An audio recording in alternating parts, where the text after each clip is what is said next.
ನಮ್ಮ ಬೋವಿ ಬಳಗದಿಂದ ಬಂದಿದ್ದಾರೆ. ಎಲ್ಲರಿಗೂ ನಾನು ಹುಟ್ಟುಹಬ್ಬ ಆಚರಿಸ್ಕೊಳ್ಳೋದು ಕೂಡ ಸಿಂಪಲ್ಲಾಗಿ ಆಚರಿಸ್ಕೊಂಡು ನಾನು ದೇವಸ್ಥಾನ ಕಡೆ ಹೋಗಿದ್ದೆ. ಆದ್ರೂ ನಮ್ಮ ಬೋವಿ ಬಳಗದ ಸಂಘದ ಕಡೆಯಿಂದ ಬಂದು ನಮ್ಮ ಒಂದು ಹುಟ್ಟುಹಬ್ಬವನ್ನು ಆಚರಣೆ ಮಾಡಲೇಬೇಕಂತ ನಮ್ಮ ಲೋಕಿ ಮತ್ತು ನಮ್ಮ ಬಂಗಾರಪೇಟೆಯಿಂದ ಅವರು ಬಂದಿದ್ದಾರೆ. ಖಂಡಿತವಾಗ್ಲೂ ಗುಲ್ಬರ್ಗ ಕಡೆಯಿಂದ ಬಂದಿದ್ದಾರೆ. ಖಂಡಿತವಾಗ್ಲೂ ಎಲ್ಲರಿಗೂ ನಾನು ಧನ್ಯವಾದ ಹೇಳ್ತೀನಿ. ನಿಜವಾಗ್ಲೂ ಸರಳವಾಗಿರ್ಬೇಕು. ಈ ಕೇಕ್ ಕಟ್ ಮಾಡೋದು, ಈ ಪಟಾಕಿ ಅಂದರೆ ನನಗೆ ಆಗಲ್ಲ. ಪಾಪ ಬೇರೆಯವ್ರಿಗೂ ಡಿಸ್ಟರ್ಬ್ ಆಗುತ್ತೆ. ಡಿಸ್ಟರ್ಬ್ ಆಗಬಾರ್ದು.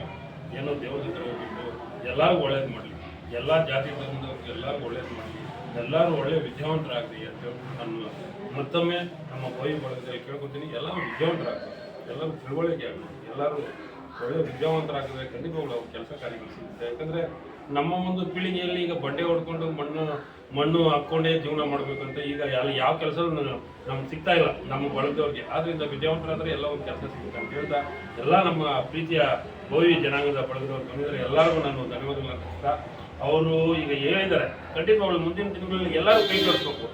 ಯಾವುದಾದ್ರೂ ಒಂದು ಸಂಘಟನೆಯಲ್ಲಿ ಯಾರಾದರೂ ಒಬ್ಬ ದೀನದಲ್ಲಿದ್ದರಿಗೆ ಯಾರಿಗಾದ್ರೂ ಒಬ್ಬರು ನೋವಾದ್ರೆ ಎಲ್ಲರೂ ಬರಬೇಕು.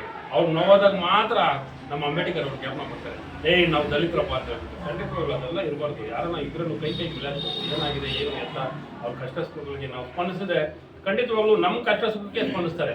ನಮ್ಮ ಹಕ್ಕು ನಾವು ಕೇಳಬೇಕು. ಎಲ್ಲೋ ಮನೇಲಿ ಕೂತ್ಕೊಂಡು ಫೇಸ್ಬುಕ್ಕಲ್ಲಿ ವಾಟ್ಸಪ್ಪಲ್ಲಿ ಸುಮ್ಮನೆ ಹಾಕ್ಬಿಟ್ರೆ ಜೈ ಹಿಂದ್, ಜೈ ಕರ್ನಾಟಕ ಮತ್ತು ಜೈ ಅಂಬೇಡ್ಕರ್, ಜೈ ಭೀಮ್ ಅಂತ ಹಾಕ್ಬಿಟ್ರೆ ನಿಜವಾಗ್ಲೂ ಎಲ್ಲೂ ಕೆಲಸ ಆಗಲ್ಲ.